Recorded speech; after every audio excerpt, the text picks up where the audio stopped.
Meus irmãos, minhas irmãs, nós estamos aqui mais uma vez no nosso programa de Lectus. Se você quer ser um discípulo amado de Jesus, acompanhe a gente, essas catequeses. Se é a primeira vez que você está vendo, a gente já deu 3 aulas, viu? Importante que a gente vá acompanhando. Às vezes você pode ali aumentar a velocidade, 1.5, e escutando quando está fazendo outras coisas. Pode ser um momento também de você crescer na tua fé, né? Espero que esteja sendo de bom proveito essas catequeses um pouco mais aprofundadas sobre os fundamentos da nossa fé. E hoje nós iremos falar sobre as relações que existem entre o magistério, a tradição e a palavra de Deus. Vejam, no encontro passado, nós partilhamos um pouco sobre como pareceu que Jesus quis confiar a sua mensagem de salvação aos seus apóstolos. Pareceu um desejo concreto, real de Jesus. Portanto, a igreja não foi um acidente, não foi uma invenção dos apóstolos, ou, como alguns protestantes dizem, a igreja surgiu ali no século III. Né? Na verdade, ela foi ali reconhecida. Né? Foi reconhecida pelo Império depois de ter perseverado por 3 séculos de perseguição. Mais de 200 anos de perseguição, a igreja perseverou, a igreja foi firme, a igreja dos mártires, e ali ela foi reconhecida oficialmente. Mas ali não é o marco da instituição. Quem tem essa mentalidade parece que não escutou aquelas palavras de Jesus. Esta é a minha igreja e as portas do inferno nunca prevalecerão. Portanto, se a igreja de Jesus Cristo em algum momento desapareceu da história e só reapareceu no século XV, como alguns dos irmãos protestantes querem fazer no desenvolvimento da sua história da igreja, que ela disse não, que a igreja ficou subsistindo ali nos pequenos santos que haviam, né? Aqueles pequenos eleitos que permaneciam fiel à palavra de Deus, mas a instituição estava corrompida. Se foi verdade, se é verdade isso que eles disseram, Jesus estava mentindo quando disse que as portas do inferno não prevalecerão sobre ela. Por que é verdade? Porque se a instituição se corrompeu, é porque o inferno, as portas do inferno prevaleceram sobre a igreja. Então vejam, ou a nossa fé ela é coerente com a mensagem de Jesus Cristo, ou ela não é coerente com a mensagem de Jesus Cristo, entende? E aqui nós tocamos nesse ponto tão delicado, que é aquela pergunta tradicional, mas onde é que está na Bíblia isso? O que para um católico não deveria existir essa pergunta. Por quê? Porque a própria Bíblia, ela foi escrita num contexto da tradição. Vejam bem, depois que Jesus anunciou o reino de Deus, foi crucificado, morto, ressuscitou e subiu aos céus, restou-nos, não um livro, restou-nos os apóstolos que pregavam a palavra de Deus. E foi a partir da pregação dos apóstolos que começaram a existir os escritos neotestamentários do Novo Testamento, que não eram, vejam só, escritos bem direitinhos assim. Existiram vários escritos, inclusive escritos que eram errados, que tinham doutrinas falsas, dentre os quais, por exemplo, alguns dos evangelhos apócrifos que falavam que Jesus, quando criança, ele uma vez ficou com pena das crianças brincando, fez um passarinho de barro, soprou e o passarinho saiu voando. Vejam, claro, Jesus poderia ter feito isso, mas é muito improvável. É muito improvável que Jesus tenha feito isso porque senão as pessoas já veriam nele sinais extraordinários. Os contemporâneos de Jesus não viam isso nele. Tanto que quando ele começou a pregar, os familiares dele perguntaram, olha, esse aí não é o filho de Maria e de José? Esse aí não é o filho do carpinteiro? Nós conhecemos suas irmãs, onde é que ele aprendeu essa sabedoria? Vocês entendem? Se Jesus tinha sinais extraordinários, por que os familiares, as pessoas que moravam ali em Nazaré, ficaram estupefados quando Jesus falava tão belamente? Compreendem? Então, existiram muitos escritos que não eram canônicos, que não eram certos. O que definiu a canonicidade dos escritos? Outra coisa não foi, meus irmãos, minhas irmãs, do que o magistério da igreja. Outra coisa não foi do que o próprio ensinamento permanente da igreja. Inclusive, vejam só, se a gente for bem radical na própria palavra de Deus mesmo, no que a gente chama de Sínodo de Jerusalém, ou Reunião de Jerusalém, que foi aquele momento em que os apóstolos fizeram uma primeira reunião para poder definir um ponto na doutrina, que era um ponto muito polêmico, que era a questão da circuncisão. Aqueles cristãos de tendências judaizantes, ou seja, que vieram do judaísmo, que eram fiéis à lei de Moisés, eles diziam que para ser um bom cristão era necessário que circuncidasse. Ou seja, que tirasse o prepúcio, que era um ritual próprio para as crianças, por exemplo, né? Que se recupera mais rápido. Mas tu imagina propor isso para os adultos, que o risco de infecção era muito alto, não tinha a ciência da medicina como tem hoje, e que poderiam morrer, literalmente, por uma cirurgia, ou que colocasse em grave constrangimento aquela pessoa, não é? Então era uma questão muito séria, que os judeus, os cristãos que vieram do judaísmo, eram apegados a isso, e os cristãos que vieram do paganismo se sentiam diferentes deles. E aí a igreja se reúne em Jerusalém, isso está nos Atos dos Apóstolos, para poder discernir sobre isso. E Pedro, de maneira muito eloquente, pronuncia que para os cristãos isso não era mais necessário. Pede-se somente que eles se abstenham das carnes imoladas aos ídolos, que era uma prática pagã, não é? Que eles tomem cuidado com essas práticas pagãs. Por que eu trago este ponto da palavra de Deus como algo importante? Porque naquele sínodo em Jerusalém, lembremos, ali pelo ano 50, 60, não tem como saber ao certo, os apóstolos não têm o Novo Testamento, né? Não começou a ser escrito. As cartas de Paulo datam ali a primeira carta, ao Tessalonicenses, se não me engano, no ano 40 e tantos. O último escrito, Apocalipse, no finalzinho do comecinho do século II, né?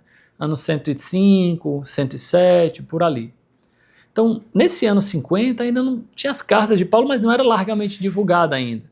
Não se tinha como um texto canônico. O que eles tinham era o Antigo Testamento. E o Antigo Testamento falava que Moisés tinha imposto a circuncisão.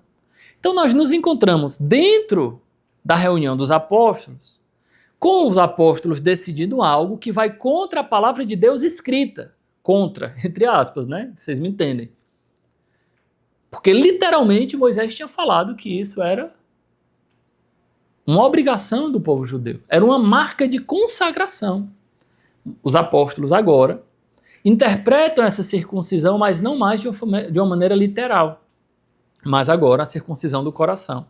O batismo, a conversão, abandonar o pecado, a pele velha, né? A circuncisão do coração.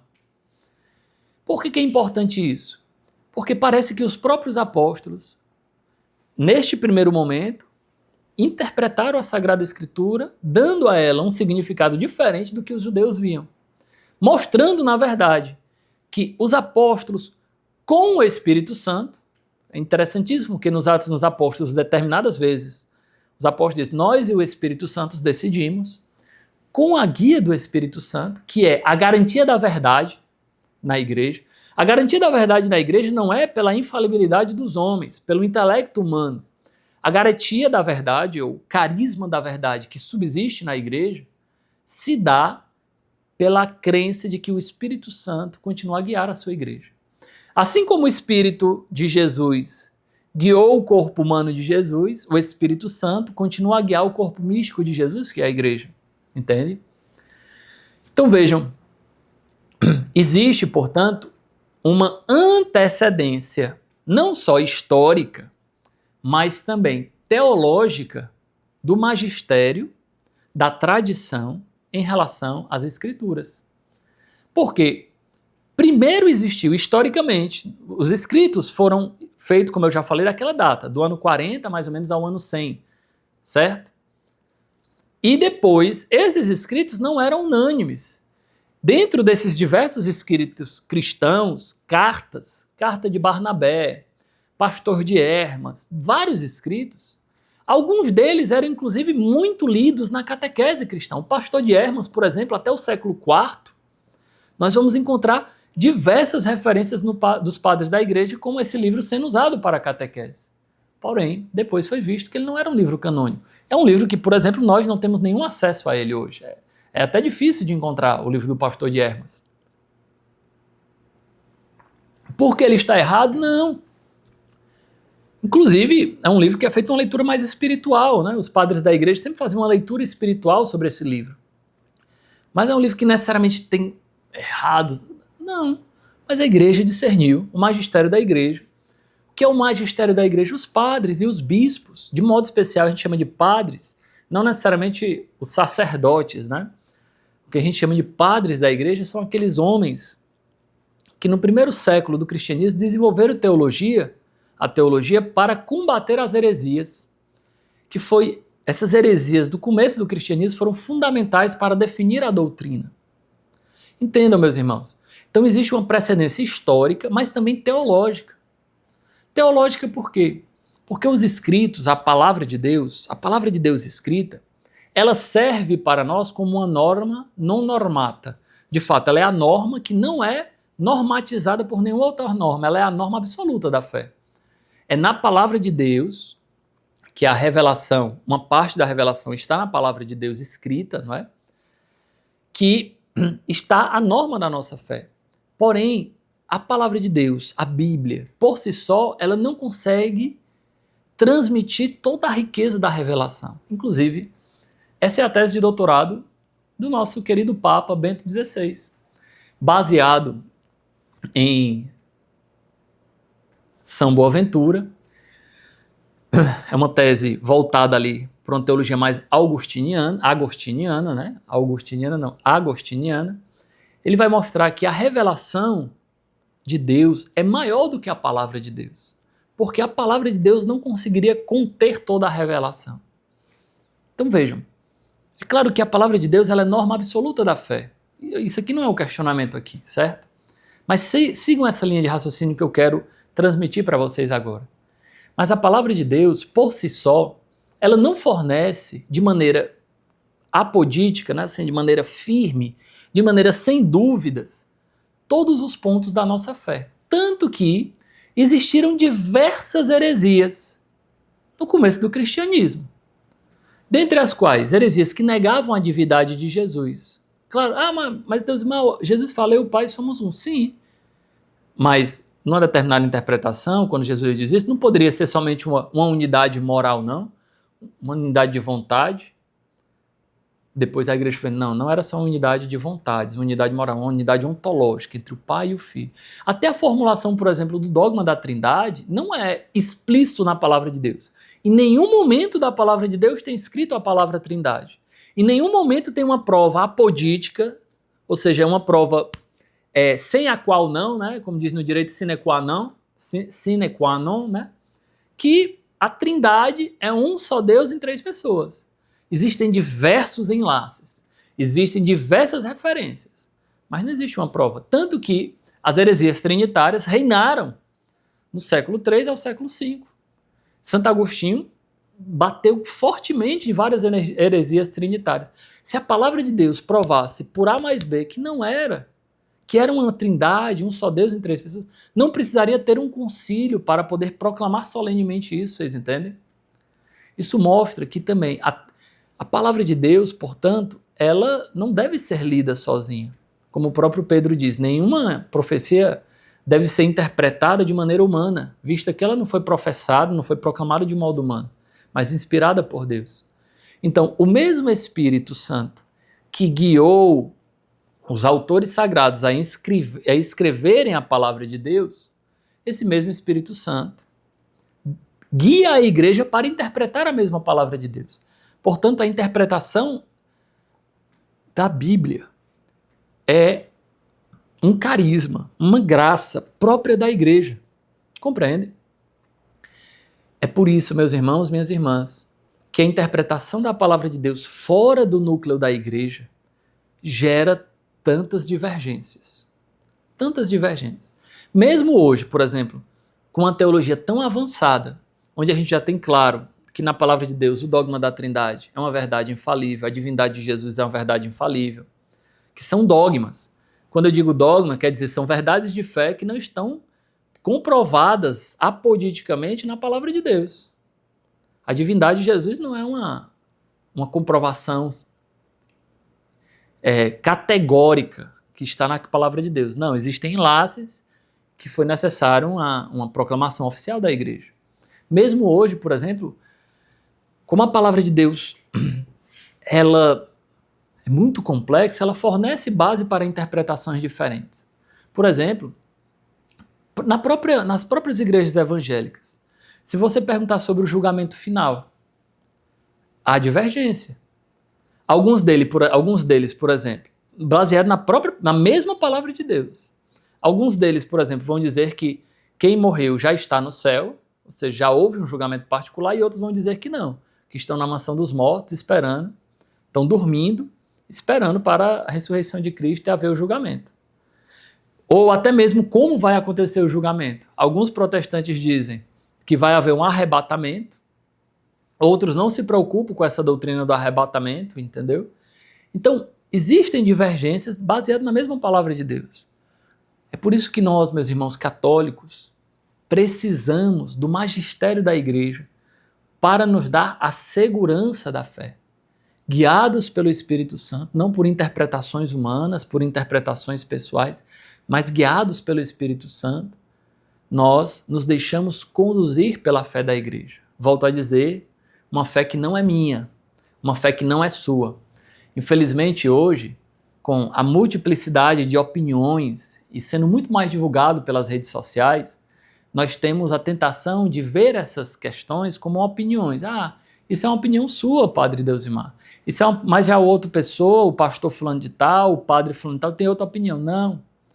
Não é questão de opinião. É questão do que a igreja realmente nos fornece como fonte segura para entendermos a palavra de Deus, a revelação de Deus, que se manifesta não só no livro escrito, porque a revelação de Deus continua se manifestando no magistério da igreja, continua se manifestando na tradição da igreja. Esses são para nós as fontes seguras de onde nós bebermos a graça da revelação. Se nós pegarmos essa aula em sequência com a aula passada e com as duas outras primeiras aulas, não é? Nós vemos então que a revelação que Deus quis nos fazer, elas não são um livro escrito somente. A revelação que Deus quis nos fazer é uma verdade a qual nós temos que abraçar. E uma verdade que Deus confiou à sua igreja. E nós, dentro desta igreja, somos guiados. É importantíssimo, meus irmãos. Somos guiados. Diante da fé, eu não escolho o que é que eu vou acreditar, o que é que eu não vou acreditar. Diante da fé, eu faço minha adesão ou minha rejeição. Eu não posso, por exemplo, ser católico e dizer, não, nisso eu acredito e naquilo eu não acredito. É como se a fé fosse minha, uma propriedade minha, e que eu, eventualmente, escolhesse quais os elementos que eu quero. Vejam, se assim fosse, a revelação não existiria. Nós, dessa forma, não nos diferenciaríamos daquelas outras religiões naturalistas, que é um esforço do homem de buscar a Deus. Não. A nossa fé é um dom, uma graça de Deus. Portanto, pode parecer muito contraditório o que eu vou dizer agora, mas essa é a verdade. Se nós sentimos que não temos fé, o que nós deveríamos fazer não era um esforço intelectual de estudar somente, né? Porque o estudo sem a graça de nada nos serviria. Se eu sinto que eu não tenho fé, eu tenho que pedir. Porque a fé é um dom de Deus. Senhor, eu creio, mas aumenta a minha fé. Senhor, eu já tenho as primícias da fé, mas aumenta a minha fé. Compreendem? Porque a fé é um dom. É um dom que nós recebemos. E se mais, né? Eu tenho fé, mas é uma fé ainda misturada com superstições, com elementos que não são conforme o que a igreja diz. Eu preciso purificar a minha fé, permitir com que a vivência de igreja, que o magistério da igreja possa purificar a minha fé. Aí sim vale o estudo. O estudo não como esforço humano para alcançar um sentimento de fé, não. o estudo para purificar, para ver quais são os elementos que nasceram de uma cultura ou elementos que são realmente da fé. Por exemplo, só assim, sem criar polêmicas, né? Mas existe na nossa mentalidade do Brasil, especialmente do cearense, do povo nordestino, que a bebida e fumar é coisa do cão, que é Ave Maria. Mas realmente, onde é que está apoiado na palavra de Deus isso? Vocês entendem? Infelizmente, nós sabemos que, não estou defendendo aqui, não sou apologeta da bebida nem do cigarro. Inclusive, eu odeio o cigarro porque na minha história familiar, eu tive experiências muito negativas com relação ao cigarro. Mas eu não posso dizer que o cigarro é uma coisa do cão. Porque se eu dissesse isso, João 23, Papa, Santo, fumava. Eu posso julgar isso? Vocês entendem? Então, claro, ele provavelmente tinha suas lutas, tinha suas dificuldades e tal, não estou entrando no mérito dele, mas não é uma coisa que fere intrinsecamente a fé. A bebida também. Mas existe na cultura do povo. Ave Maria, imaginou no interior um padre jogando sinuca num bar. Ave Maria. Era algo, por exemplo, que seria um escândalo na cidade. Mas, teologicamente, qual o problema de uma sinuca? Se você estiver apostando, se você estiver perdendo... se você estiver bêbado, embriagado... E é claro que, infelizmente, a gente associa uma coisa a outra pela experiência. Infelizmente, grande maioria das pessoas que estão no bar jogando sinuca não são boas experiências. Mas, vocês compreendem onde eu quero chegar? É necessário purificar alguns elementos da fé. E deixar com que a própria doutrina explique isso. Porque a mesma pessoa que tem essa fé escandalizada, por exemplo, um padre jogando sinuca no bar. Eu nunca fiz isso, tá certo, pessoal? Até hoje, até o ano de 2024, eu me preservo com relação a jogar sinuca no bar, né? Mas a mesma pessoa que se escandaliza por isso é uma pessoa que usa anticoncepcional. Então, pela fé da igreja, por um lado não teria problema uma coisa, mas por outro tem muito problema. Mas o sentimento popular, por um lado, escandaliza e por outro é a coisa mais normal do mundo. Vocês entendem? Purificar os elementos da nossa fé através da compreensão do que a palavra de Deus, do que o magistério da igreja, do que a tradição católica nos ensina. Eu espero, meu irmão, minha irmã, que a graça de Deus te acompanhe hoje e sempre. Em nome do Pai, e do Filho e do Espírito Santo. Amém.